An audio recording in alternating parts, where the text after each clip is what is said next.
दोस्तों, पश्चिम बंगाल की राजनीति में अब नया घमासान शुरू हो चुका है। चुनाव खत्म होते ही विपक्षी नेताओं पर कार्रवाई, एफआईआर और दबाव की राजनीति के आरोप तो लग ही रहे थे, लेकिन अब अभिषेक बनर्जी को कोलकाता हाई कोर्ट से बड़ी राहत मिल गई है। अदालत ने पश्चिम बंगाल पुलिस को उनके खिलाफ किसी भी तरह के सख्त कार्रवाई को लेकर के रोक लगा दिया है। जी हाँ दोस्तों, पश्चिम बंगाल की राजनीति में बहुत कुछ सुनने को मिल रहा है, देखने को मिल रहा है जब से चुनाव के परिणाम आए हैं, जब से नई सरकार बनी है। सवाल उठ रहा है दोस्तों कि क्या चुनाव खत्म होते ही पश्चिम बंगाल में विपक्षी नेताओं को चुप कराने का खेल अब शुरू हो गया है? आखिरकार अभिषेक बनर्जी के उस बयान में ऐसा क्या था कि एफआईआर दर्ज करानी पड़ी? क्या हाईकोर्ट के फैसले ने बीजेपी की रणनीति पर अब बड़ा सवाल खड़ा कर दिया है? दोस्तों, कोर्ट ने तो रोक लगा दिया, अब सवाल दोस्तों नई नवेली सरकार पर है, यानी नई सरकार पर है कि किस तरीके से चुनाव के परिणाम आने के बाद न सिर्फ अभिषेक बनर्जी बल्कि टीएमसी पार्टी के कई नेताओं के ऊपर एफआईआर दर्ज करने की खबरें हम सभी के सामने आती रहीं।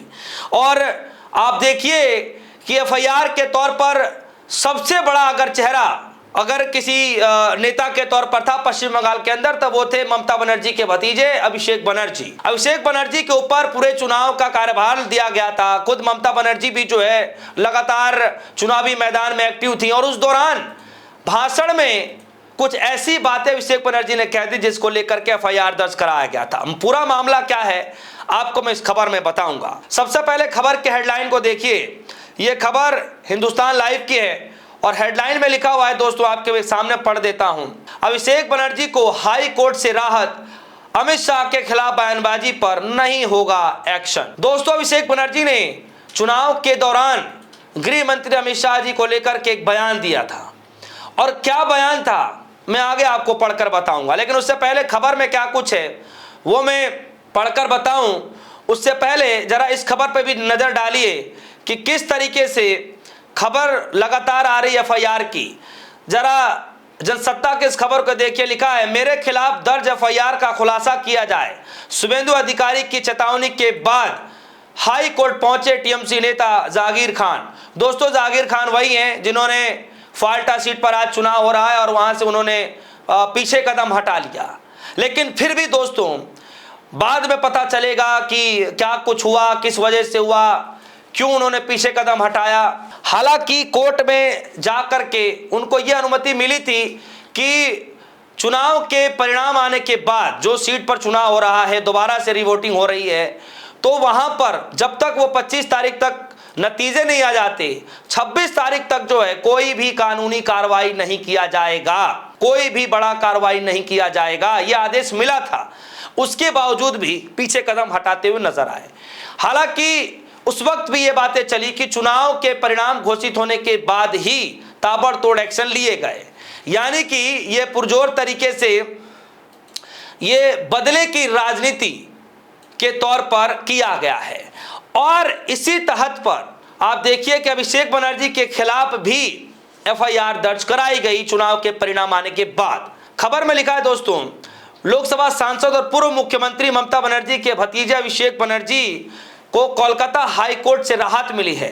अदालत ने भड़काऊ बयानबाजी को लेकर पुलिस को कोई भी कार्रवाई नहीं करने के निर्देश दिए हैं। तृणमूल कांग्रेस महासचिव ने अपने खिलाफ दर्ज एफआईआर रद्द करने के लिए उच्च न्यायालय का रुख किया था। यह मामला चुनावी रैलियों के दौरान दिए गए भड़काऊ भाषणों से जुड़ा हुआ है। खबर यह है कि कोलकाता हाई कोर्ट ने पश्चिम बंगाल पुलिस को आदेश दिया है कि चुनावी रैलियों में गृह मंत्री अमित शाह के खिलाफ दिए गए कथित बयानों को लेकर अभिषेक बनर्जी के खिलाफ कोई भी दंडात्मक या सख्त कार्रवाई न करे। साथ ही साथ पश्चिम बंगाल पुलिस ने विधानसभा चुनाव के दौरान भड़काऊ टिप्पणियां करने के आरोप में अभिषेक बनर्जी के खिलाफ प्राथमिकी दर्ज की थी। पूरा मामला आपके सामने रख देता हूं। पूरा मामला जो बताया जा रहा है, इसमें कहा जा रहा है कि यह एफआईआर चुनाव परिणाम घोषित होने के एक दिन बाद 5 मई को उत्तर 24 परगना जिले के विधाननगर पुलिस आयुक्त कार्यालय के अंतर्गत बाईघाटी थाने में दर्ज की गई थी। सामाजिक कार्यकर्ता राजू सरकार की ओर से दायर शिकायत के आधार पर यह शिकायत हुई थी। शिकायतकर्ता ने आरोप लगाया था कि अभिषेक की ओर से की गई भड़काऊ टिप्पणी शाह को संबोधित है, यानी संबंधित थी। उसने याचिकाकर्ता ने दावा किया है कि जनसभाओं के दौरान की गई कुछ टिप्पणियां भड़काऊ प्रकृति की थी और उनमें सार्वजनिक व्यवस्था और सांप्रदायिक सद्भाव को बिगाड़ने की क्षमता की गई थी, जिसके तहत एफआईआर करनी चाहिए। अभिषेक बनर्जी ने क्या कहा था वो भी मैं आपको पढ़कर बता देता हूं। उन्होंने अपने बयान में क्या कुछ कहा था। एक इंडियन एक्सप्रेस की से बातचीत का एक लेख लिखा गया है। इसमें कहा, सख्त शब्दों का इस्तेमाल करते हुए उन्होंने कहा कि अमित शाह को चुनौती दी कि चुनाव के नतीजे आने के बाद बिना केंद्रीय सुरक्षा को जनता के सामने करके दिखाओ। साथ ही उन्होंने दावा किया था कि जिस खेल की शुरुआत बीजेपी ने की थी उसे तृणमूल कांग्रेस खत्म करके रहेगी। उन्होंने कहा कि यह सिर्फ अभिषेक बनर्जी के बारे में नहीं, कोई भी राजनीतिक नेता जो किसी दूसरे राजनीतिक नेता के खिलाफ ऐसी भाषण का धमकियां वगैरह इस्तेमाल करता है तो उसे स्वीकार नहीं किया जा सकता। 5 मई को शिकायत लेकर के थाने जाया गया, जिसके बाद साइबर क्राइम ब्रांच के संपर्क करने को कहा।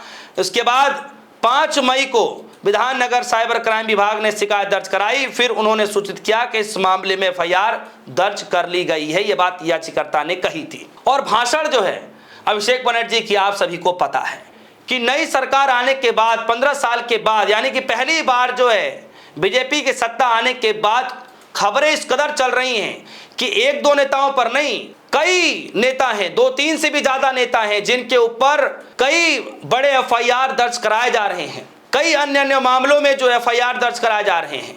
यहां तक कि ईडी की जांच भी अब शुरू हो गई है। यह सब कुछ दोस्तों तब हो रहा है जब चुनाव के नतीजे आ गए, सीएम की शपथ हो गई, उसके बाद यह सब कुछ हो रहा है।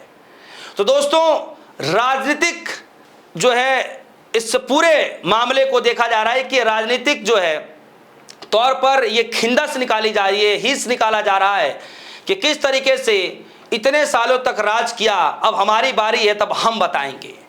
अब इस तरीके की बातें सोशल मीडिया प्लेटफॉर्म पर कही जाने लगी है कि ये एक द्वेष भावना के चलते ये सारे एफआईआर कराए जा रहे हैं। और अब देखिए कि सोशल मीडिया पूरा पटा पड़ा है कि टीएमसी के उस नेता पर हुए एफआईआर, टीएमसी के इस नेता पर हुआ एफआईआर, टीएमसी के अभिषेक बनर्जी पर हुआ एफआईआर, तो ईडी ने ये लिस्ट जारी कर दी तो उसमें निकला तो इस संपत्ति में नाम जोड़ दिया गया, सयानी घोष को लेकर के ये कह दिया गया।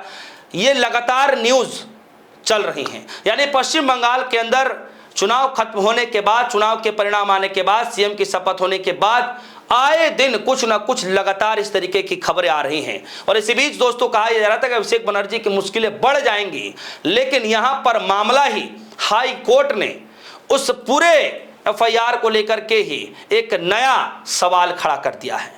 दोस्तों क्या सच में ये बदले की कार्रवाई से किया जा रहा है? क्या सच में हिरिस के तौर पर ये सब कुछ किया जा रहा है? आपको क्या लगता है? वीडियो कमेंट सेक्शन में जाइएगा, अपनी राय रखिएगा।